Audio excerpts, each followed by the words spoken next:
Hi BookTube, Sarah here and welcome to my channel.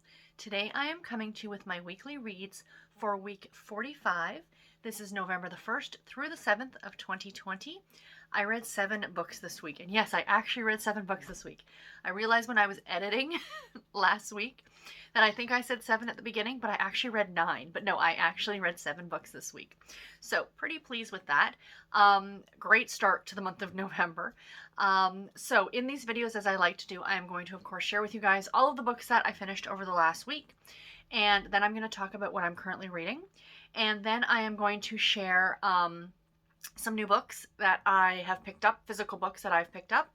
And then I'm going to show you guys my knitting, because I haven't shown you guys my knitting in a while. And I realized when I was doing some work on these items this week that I actually have a bit of progress to show you. Now, I'm not going to show you my cross stitch. I'll maybe do that next week because it's all the way over there. And actually my blanket as well, I've added a whole bunch of squares to that over the last month or so since the last time I showed you. So maybe I'll save that for next week too. So yeah, so that is what this video is going to contain. In the description box below, of course, will be links to all the things, along with links to my Instagram and Goodreads if you want to follow me on either of those platforms. I have started something new on Instagram now. I am doing Friday read videos, just a quick little Instagram TV video, like 3 or 4 minutes long on a Friday morning, just sharing what I'm going to be reading that day. They're kind of fun. I'm really liking it. So if you're interested, go ahead and check that out. And yeah, so let's get into the books that I finished this week. So the very first one that I finished, of course, was The Duke and I by Julia Quinn. This was a reread for me. I think the 4th reread of this book that I've done. I, of course, gave it 5 stars. Again, this will always get 5 stars from me. This is the first book in the Bridgertons series, and I am reading this with a group on Instagram. This is hosted by Reads Romance, and I'll leave link to her in the description box below as well. It's the hashtag Meet the Bridgertons series, like read along. So it's just hashtag Meet the Bridgertons. And yeah, so far I am really enjoying doing a reread through this series, and I love this story. This is Simon and Daphne's story, and Daphne is the 4th sibling in the Bridgertons family. It's a family of 8. This is a historical romance novel. For those of you who have not heard of this series, the entire premise is 8 siblings, Anthony, Benedict, Colin, love Colin, Daphne, D-E, Eloise, is it Felicity? F, G is Gregory, and then Hyacinth is the youngest. So in this book, Hyacinth is like 10, but I think it's the second last book, or the last book is her book, and she's of age at that point. So this series does span many, many years. So like I said, this is Simon and Daphne's story. Simon is an earl, or he's a duke. I had Duke of Earl in my head. He's a duke, hence the title, The Duke and I. And he had a rather bad childhood growing up. His mother died in childbirth, and his father was less than paternal to him, or less than fatherly to him. And as such, he has vowed that he would never get married and never have children. But him and Daphne strike up a relationship of convenience because she's kind of over her mother, you know, parading all these men around like, oh, here, you should get married to this guy or marry this guy. And he's kind of done with the matchmaking mamas coming up to him being like, oh, my daughter would be perfect to marry you, kind of an idea. So they strike up, like, pretending that there's, like, he's courting her essentially. And then, of course, fake relationship leads to real relationship. It was really, really cute. I do love this. And I love this series so much. So it was a joy to reread again. And I am reading it in physical format in these editions that I got from the UK, which I'm loving ever so much. And yeah, really, really delightful read. So the next book that I finished, this one, didn't love it, and I'm surprised I didn't love it because everybody else who's read this book has loved this book, and that's Love in Other Words by Christina Lauren. I only gave this one 3.5 stars. So I did listen to this one on audio, and it was narrated by Erin Mellon. This would be a contemporary romance, childhood sweethearts genre, if I wanted to put it in a genre. So it wasn't bad. I mean, 3.5 stars is a better than average star rating from me. But for a Christina Lauren book, this was not my favorite by them. So essentially, this is the story of Maisey and Elliot. And what I did love about this book is that it's told in a dual timeline. The chapters alternate between now and then, And you go back to when they were kids, and they met when I think like they were 11 years old, when it was after her mother had passed away, and her father bought this vacation house, and they would go up every weekend or go up on holidays, and she struck up a friendship with Elliot, who lived next door. And it traces through their relationship up until this thing that happens that kind of drove them apart. And it's been 11 years since they've seen each other, and now they've met back up again in San Francisco, where they're both living. And the thing that I didn't like about it is that there is a very slight element of emotional cheating in this. I mean, it wasn't a hard break for me. It wasn't like a, you know, full stop, I'm not reading anymore. She was engaged when they re-met back up again, and she realized that she may still have feelings for Elliot, which is fine and dandy. And then, of course, they set it up that the relationship with her and her fiance is not the best relationship anyway, and maybe it's a relationship they shouldn't even be in. In my opinion, it's a cop-out, and I don't like it when that's done. The other thing that really bothered me about this is that they haven't seen each other in 11 years, and yet Elliot, the day that he met Maisey again, he broke up with his girlfriend of like 4 or 5 years. I can understand if they'd gone out on a handful of dates and been like, oh, I don't know, not really for me. But hey, my ex-girlfriend. Oh, and he knows that she's engaged, but he still breaks up with his girlfriend. Like, dude, really? I just didn't like that at all. The end of the book was really good. When the reveal happens of what happened, it was emotional. It did give me a lump in my throat when I read it. So that part of it was good, but the build up to that, I didn't love it. I found it really, there were certain things that were done that I didn't love. And yeah, I hate to be critical of a book that like everybody seems to love, but a lot of the things in this book just fell flat for me, and I was a little disappointed. So the next book that I finished was Deadly Cover-Up by Joanne Lindsey. This one I gave 4 stars to. I am reading this along with more Joanne Lindsey books throughout this month and next month, along with Nicole over at Who Picked This Book and Jen. I'll leave a link to Nicole's channel in the description box below. Every Wednesday she does a live show talking about the book that we read that week. This was for last week. So this I read as an ebook. And it is book number 1 in the Fortress Defense series. This is Harlequin Intrigue number 1902. And this is definitely a romantic suspense novel. So this is the story of Violet and Wyatt. And Violet was living in a larger town. She had moved out of her small hometown and moved and ended up getting pregnant. A guy that she was dating, he was in the military, but then when he found out she was pregnant, he just pretty much flocked off and is gone. And so anyway, she's got her daughter named Maggie, who's I think 10 months old in this story. And she gets word that her grandmother had an accident. Her grandmother fell, and she's like in a coma now at this hospital. So Violet heads out there. Well, then she goes to see her grandmother in the hospital, and then she goes over to stay back at her grandmother's place, or the house that she grew up in. And there's a person in the house who had broken in and was looking for something. So there's something going on. The grandmother didn't fall by accident. It was an intentional accident, if you will. It was meant to look like an accident. And her grandmother had hired this guy by the name of Wyatt, who runs this security agency called Fortress Defense. And Violet has no idea why he's there. They kind of work it out once he arrives, and it's after the grandmother had her accident. And they're working together to find out what happened to the grandmother, what's going on in town. There's clearly some secrets. It's small town secrets. It was really good. I really liked it. I kind of knew right away, who the bad guys were, but it was still really, really good. So well written. What I really liked was the relationship between Wyatt. I love the relationship between Wyatt and Violet. I thought it was really cute. This book stays clean, by the way. There is no adult content in there in terms of a physical relationship. But, which I do love, because Joanne Lindsey tends to stay away from that, and it's kind of nice. Like, when your life's in danger, getting, hot and heavy is not the top of most people's lists.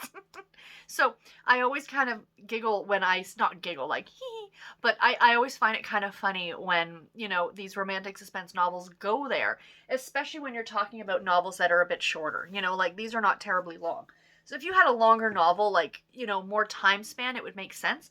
But a lot of these take place over a small period of time. But as I was saying, what I really liked was the relationship between Wyatt and Violet's daughter, Maggie. It was so adorable and so heartwarming. Super, super cute. Love this one. Check it out. it was really enjoyable. The next one that I read was Christmas Cupcake Murder by Joanne Fluke. This was a NetGalley read. This came out in September of 2020. So thank you to Kensington Books for sending me an e-art copy of this one to review. I did end up listening to this one on audio. My library had it available, and it was narrated by Suzanne Torin, who has narrated all of the this series as far as I know.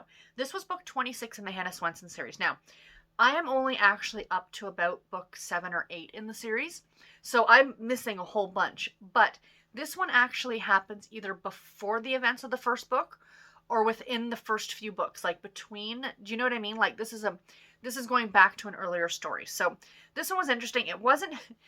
The title's a little misleading. It should actually be Christmas Cupcake Attempted Murder, but I guess that doesn't flow as well. And so this series is about Hannah. This is a cozy mystery series, and she lives in a small town called Lake Eden in Minnesota, and she has an older sister and a younger sister, no, 2 younger sisters, her mother who loves to meddle in her life. She has 2 guys, Norm and Mike. Mike is in the police force, Norm is a local dentist. So these are kind of the cast of characters that encircle Hannah for all of these books. And in this one, they find a man almost frozen to death. It takes place just before Christmas, of course, in Minnesota, so it's cold. Almost frozen to death, and he's got no memory of how he got there. So the whole premise of the story is trying to find out who this gentleman is, how did he get to Lake Eden, where is he from, what's his story, and it was really good. My issue with it is that smack dab in the middle of this book, it had a commercial. I'm not kidding. So, in the Hannah Swensen series, for those of you who have not read this series, and you might find this with a lot of cozy mysteries, is that they contain a lot of recipes. And a lot of times it's really fun, and it makes you really hungry too, because, at the end of the chapter, there'll be a recipe for whatever food or bakery item that Hannah is making in that chapter. Right in the middle of this one of the recipes went on to say something about, and this recipe was created for Hannah by, I can't remember, it was some sort of blog, and then the craft test kitchens were mentioned, like craft foods, and I just felt out of place, like smack dab in the middle of the story. Like, really? If it had been me as like the publisher or the person putting the book together, I would have put that in at the end. And hey, here's a special treat for readers. This recipe was created for Hannah for this book by so-and-so, in conjunction with the craft test kitchens or whatever. It just felt like there was this commercial break in the middle of the book, and I didn't like it, and I had to knock off a half a star rating for it. This book would have definitely gotten 4 stars if it hadn't been for that. I was really disappointed in that. I'm sorry. Don't commercialize my books, please. Let that be the last place that I'm seeing commercials, Now, I know a lot of people will argue me with that because I'm trying to see if I have one at handy. But a lot of the Harlequin books tend to have those things in the middle that it's like, the tear out to get 2 free books. Okay, that I understand. That is a commercial in a way in the middle of the book, but you can easily rip it out and not have to worry about it. This was actually in the story. Like, it was part of the book. So, yeah. Anyway, didn't love that part of it, but still, 3.5 stars. If you have read the Hannah Swensen series, go ahead and read this one. Another visit to Lake Eden is always delightful as far as I'm concerned. The next one that I finished was Snowbound by Ann M. Martin. This I gave 3.5 stars to. This I read as an ebook, and it is the Babysitters Club Super Special number 7. And this, of course, is a middle grade novel. I like this one. This was never my favorite super special. I love the ones where they went on vacation together. This one, none of the characters are really together in this book. So the whole premise of the story is that, at the beginning of the book, actually, I'd forgotten that this book leads up to Christmas. So for those of you looking for a middle grade holiday read, you can read this one. Even though it's number 7, you can jump in. It's not a big deal. You're not missing a lot. But it's the lead up to Christmas, and every day on the weather report, the weatherman is predicting snow, and snow never comes. So it's 2 days before this big winter wonderland dance at their middle school, and they are predicting snow, but of course, nope, snow's not going to happen. And then this massive snowfall does happen, and it's what happens to each of the individual babysitters. Christy gets stuck at her house with her boyfriend. I mean, her whole family's there as well, but her boyfriend, Bart, is there. Marianne and Mallory are babysitting Mallory's younger brothers and sisters, and her parents are like in New York, so they're looking after them overnight. Claudia ends up babysitting overnight when the parents get stuck at the place that they're at. Stacy and her mom get stuck coming back from the mall. Dawn and her mom get stuck at the airport, and I think Jessie gets stuck at the dance school. I think I got everybody. But yeah, so it's pretty much what happens to each of them individually. And I think that's what I didn't like. I love the super specials where they interact with each other more. But this one was still fun. I mean, especially for this time of year, we're leading into winter. So again, if you are looking for something to read that takes place, you know, that's a middle grade book, takes place leading up to the holidays, this one is available on your Kindle. Give it a check out. The next one that I read, speaking of Christmas books, The Last Christmas Cowboy by Maisey Yates. I gave this book 4 stars. This one was another NetGalley read. It came out in October of 2020, and thank you very, very much to Harlequin for sending me an e-art copy of this one to review. I did listen to this one on audio as well. I actually bought an audio copy of this one just because I love this series on audio, and it was narrated by Samantha Cook. This is book number 11 in the Gold Valley series, which is a contemporary romance series by Maisey Yates. So this would be a contemporary romance, holiday. This is an age gap romance, best friend's little sister romance. You know, those are kind of the main tropes in this one. So this is the story of Rose and Logan, and they've known each other since she was about 6 and he was 16. So there's a whole family drama thing that happened to the family that you learn about in this book. You do not have to have read the books that came before it. Everything is kind of explained to you if you're just jumping in at this point, so you won't be missing anything. It would be fun for you if you like this to go back and read the previous books, but like I said, you're not going to miss much if you skip, if you jump right into this one. So, her parents had passed away in a plane crash with his mother. He didn't know who was, or he knows who his father. I don't want to get too much into spoilers for this book. Something is happening with his father. He has no relationship with his father. Let's just say that for sake of argument. So his mom died and he was like 16, and her parents died and she was only 6. And her brother was about 16 or 17, her older brother Ryder. You got his book a couple books ago. And so Logan has kind of grown up around Rose. And he never really, though, thought about her as a little sister. I mean, he was best friends with Ryder and things like that, but it was never that, oh, you're so adorable, little sister kind of a thing. It wasn't really until she was like 18, 19, 20 that he started to actually notice that she was even a person, let alone, you know, she used to just be that annoying little kid on the ranch kind of an idea. So he's kind of had a thing for her for a while, but she's trying to set everybody else up, you know, and he's kind of pursuing her. It was really, really cute. I like the family aspect of this one. The Christmas aspect was really great. Logan has a very difficult time celebrating Christmas, which for reasons that you find out later on in the book. It was really, really great. I thoroughly enjoyed this one. I do love Maisey Yates' writing to begin with, and her cowboy romances are my favorites. So yeah, I recommend this one. If you've been reading through the Gold Valley series, you need to read this one as well. Really cute, really sweet. Loved it very much. And the last book that I finished, because I was in the middle of a bunch of books, and the 3 books I'm going to share with you for currently reading, I plan to finish all 3 today. But I just was in the mood to finish something because I finished the Maisey Yates book on Friday, and then yesterday I'm like, I knew I wasn't going to get any of the books that I was currently reading done. I'm like, I just want to start and finish something. So I picked up a comic bind-up. Giant Days Volume 7 by John Allison and a bunch of other wonderful, wonderful people who do the art for this book, or these comic books. I gave this edition 4 stars. It was really cute. Again, the first comic in this one was actually Christmas, takes place over the Christmas holidays, which was absolutely delightful. I read this as an ebook, of course, from Hoopla, and yeah, it was really, really delightful. I talk about this series all the time. I was introduced to this series by the lovely Karen over at Rather Be Reading. She talked about it, and I'm just like, I need to pick this up. It's about 3 friends, Susan, Daisy, and Esther, who are all in uni in the UK, and at the point of the novels or the comics that I'm at now, I keep wanting to call them graphic novels, and I think I talked about this in a previous video that I was part of a big discussion about the difference between graphic novels and comic bind-ups, and I'm really trying to be conscious by saying that these are not graphic novels, they're comic bind-ups. They're into their 2nd year now of university. So It's a really, really fun series. There are parts that make me laugh out loud. The writing is brilliant. The the art is so, so good in these. They are just so good. The characters are so individual and they're just awesome and I love them. So yeah, I highly recommend this comic series if you haven't checked it out yet. So anyway, that is everything that I read this week. Not too shabby. I just want to make sure I didn't forget anything because I've done that before. Yeah, talked about that one. I know I've gone ahead and like started editing a video and went, I skipped one.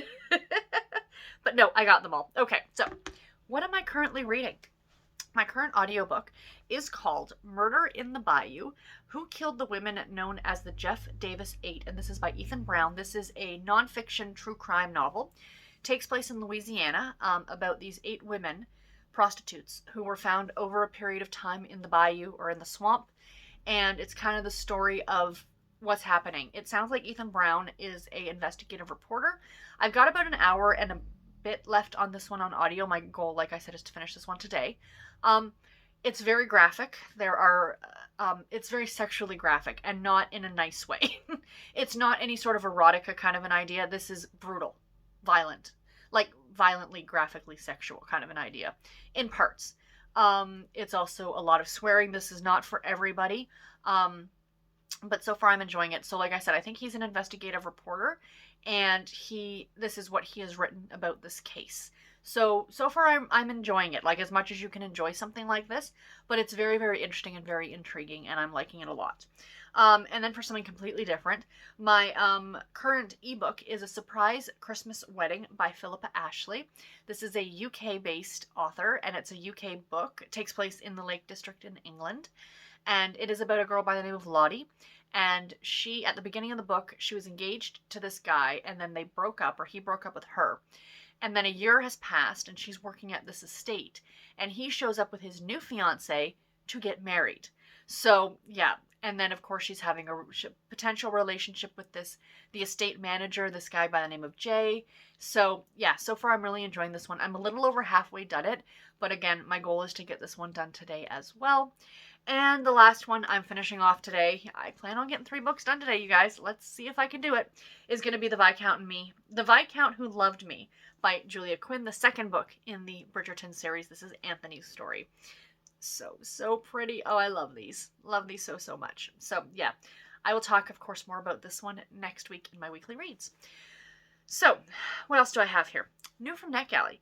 I got 5 new books from Netgalley this week, you guys. So I'm just going to share them here with you. I'm not going to share a lot about what they're actually about, but I'm going to pop the covers up here and give you guys release dates. And of course, they will be listed in the description box below if you want to go ahead and check them out for yourself. So the first one that I got was Off Limits Attraction by Jayci Lee. This one comes out on December 15th. Thank you very much to Harlequin for an e-art copy of this one to review. This one, I got this one, but I didn't realize it had already been published. So it's Her Motherhood Wish by Tara Taylor Quinn. This came out back in March. But thank you again to Harlequin for sending me a copy of this to review. I am very much looking forward to getting to it sooner rather than later. And then I got Reserved for Murder by Victoria Gilbert. This comes out on June the 8th, 2021. Wow. Thank you to Crooked Lane Books for sending me an e-art copy of this one. I read the first book in this series, and I will be honest, it wasn't that long ago. It was like less than a month ago, and I didn't love it. But I saw the second one come up, and I thought, let's give this author another try, because I haven't read this author before. So I always like to give authors a second or third chance, or fourth or fifth chance even. So I went ahead and requested this one. So let's see what I think about this one when I get to it. And then I got another cozy mystery, and this is Murder in an Irish Bookshop by Charlene O'Connor. This comes out February 23rd, 2021. Thank you very, very much to Kensington Books for sending me an e-art copy of this one to review.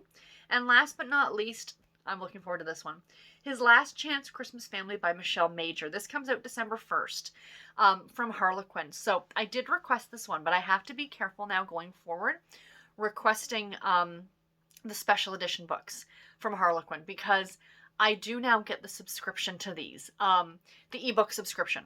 And this comes out December 1st, so I actually also got this one in my subscription for the month of December, because with the subscription boxes, you get the month ahead. So on November 1st, I got all the books that come out in December.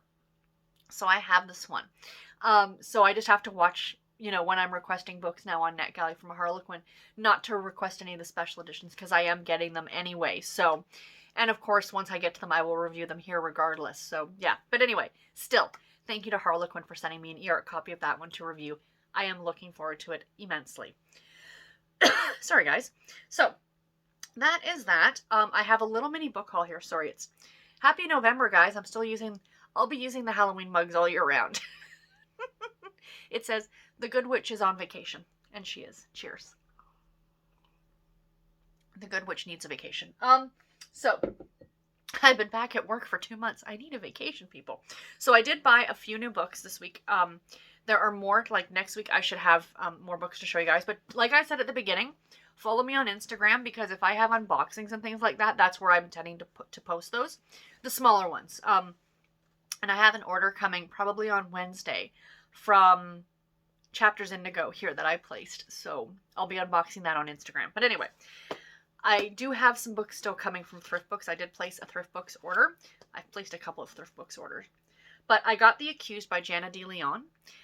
This is the first book in the Mystery Parish Family Inheritance series. I think it was last month I read the second book, which was called Betrayal, I think. And I've got the third book coming as well. So I've read the second book. Now I need to go back and read the first and the third book for the whole miniseries. But yeah, I really, really liked this one very much. I do actually have this on ebook, but I wanted a print copy for my collection, so yay. And then yesterday, the hubby and I were over at Walmart, and I went and looked at the books. And of course, at my Walmart, for the mass market paperbacks, they are 2 for $15, and both of these retailed for over $10. So you can't go wrong with that as far as I'm concerned. So the first one I got was My Last Duchess by Eloisa James. Look at that cover. I'm disappointed there's no step back though, to be honest. But this is part of the Wilds of Lindau Castle series, which is a series I've started to read and really, really enjoyed. Of course, it's a historical romance novel. Oh, just looks delightful. Like that cover is just stunning. Absolutely stunning. And then the other one I got is a book that I actually talked about, I think, in an anticipated reads video. And that is The Christmas Backup Plan by Lori Wilde. This is a Twilight, Texas novel. So yeah, I'm looking forward to that one. Now, what's funny is last night I was watching a video from Shae over at Shae Geeks Out. I will leave a link to her channel in the description box below. She was doing a weekly wrap-up, and she read this book. This was a couple, I think, tail end of October. I'm behind on videos. But she talked about this one saying it wasn't so much a Christmas book as it was a road trip book, but there is some Christmas in here.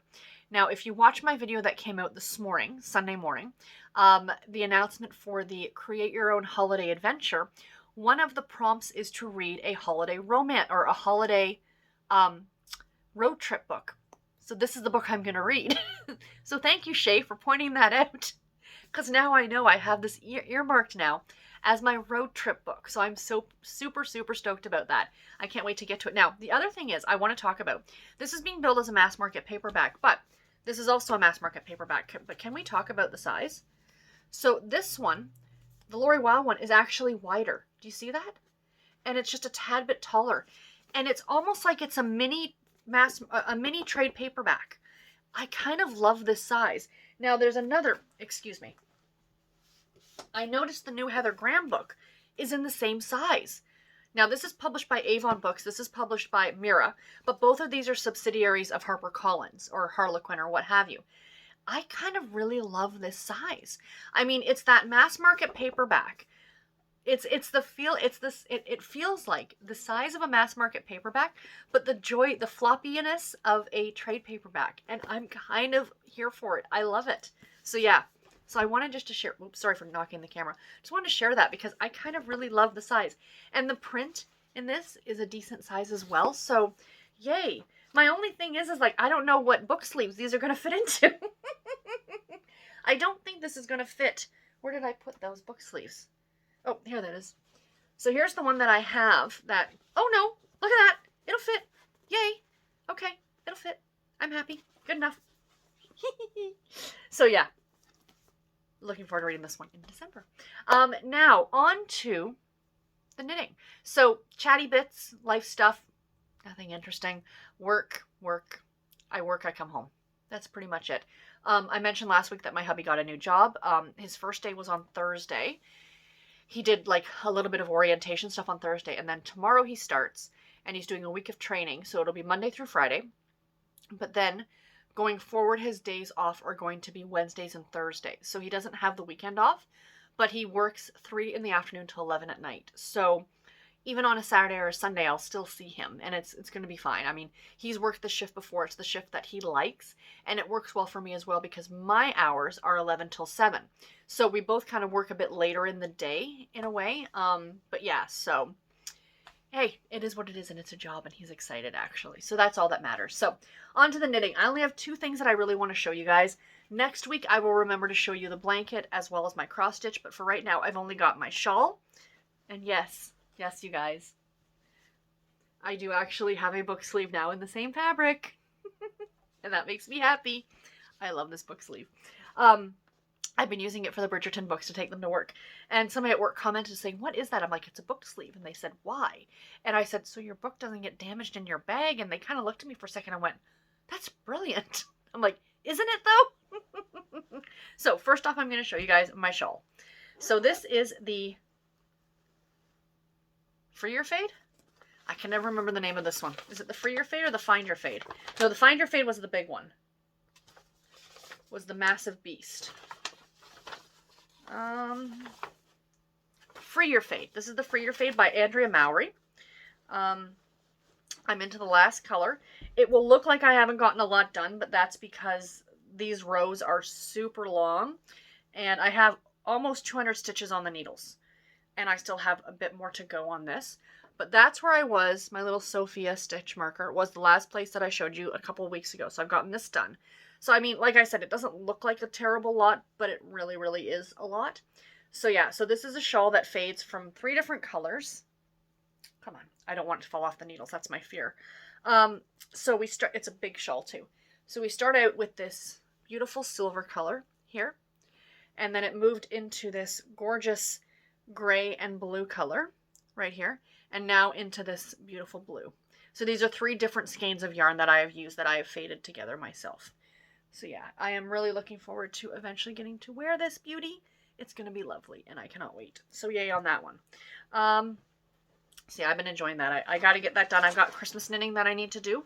I generally don't do Christmas knitting, but I have some online friends that I want to make a few things for. Excuse me, just got to grab the beautiful ball of blue yarn. It's so pretty.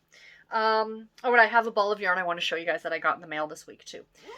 So there's that. And then, okay, so the last time I had shown you my socks, I had finished a sock, and now I am almost done the second sock, you guys. That's pretty amazing.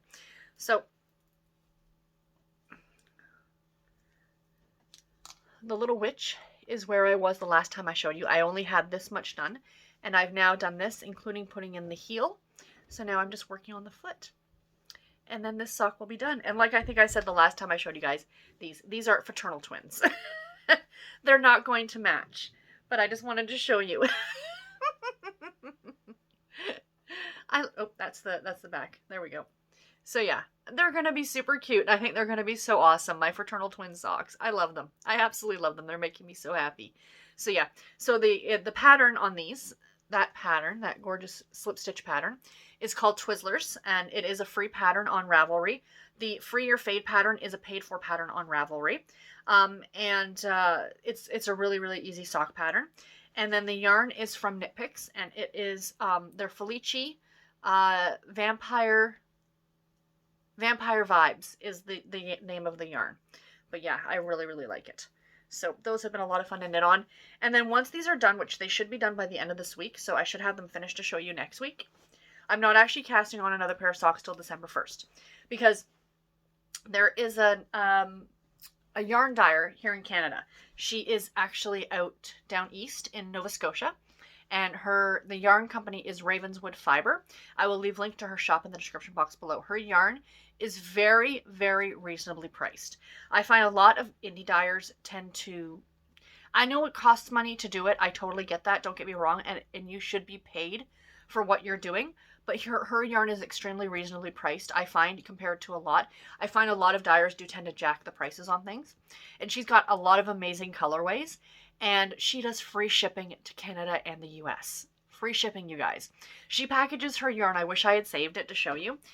She vacuum seals it, So your package is only like that thick. And then you get this skein of yarn that you have to wind into a ball yourself. But hey, for free shipping, who cares? So anyway, Rainy and I both, Rainy over at Rainy Day Reads, I'll leave a link to her in the description box below as well. We both follow her on Instagram, and she messaged me and she goes, oh my God, look at this yarn. And I went, oh my gosh, that's so pretty. I need to buy it. And she goes, me too. And I said, do you want to knit matching Christmas socks? And she said, oh my goodness, yes. So there was 2 balls of this left. So we each ordered one. So on December 1st, we're both casting on a pair of socks using this yarn. And it is called Christmas Tree Lights, and it sparkles. Look at that, you guys. Isn't that gorgeous? Oh, I love it. I love it. I love it. I love it. So I hand wound that, clearly. I was in the mood to do it the other day. But yeah, the sparkle in that is just so pretty. So yeah, so we're both going to make socks out of this. So no more socks to I'm not casting on any more socks till I cast these on. So I'll be working on some Christmas gift knitting. So I won't have a lot of knitting to show you guys really until December. Except for the blanket and, well, my cross stitch too, but yeah. But anyway, guys, I'm rambling on at this point. I will let you all go. Thank you all so very much for watching. I have some fun videos coming up this week. I am doing a top 5 video on Tuesday, along with a very, very, very special and exciting announcement. I still can't believe it. It's like one of those pinch me kind of things. And then on Thursday, I have my December 2020 anticipated reads coming up. And then I have another fun video that you guys have requested. The first in many, many parts. A video coming up Friday. So stay tuned for that as well. But anyway, guys, until my next video, take care and happy reading. Thank you all so much for watching. Bye, guys.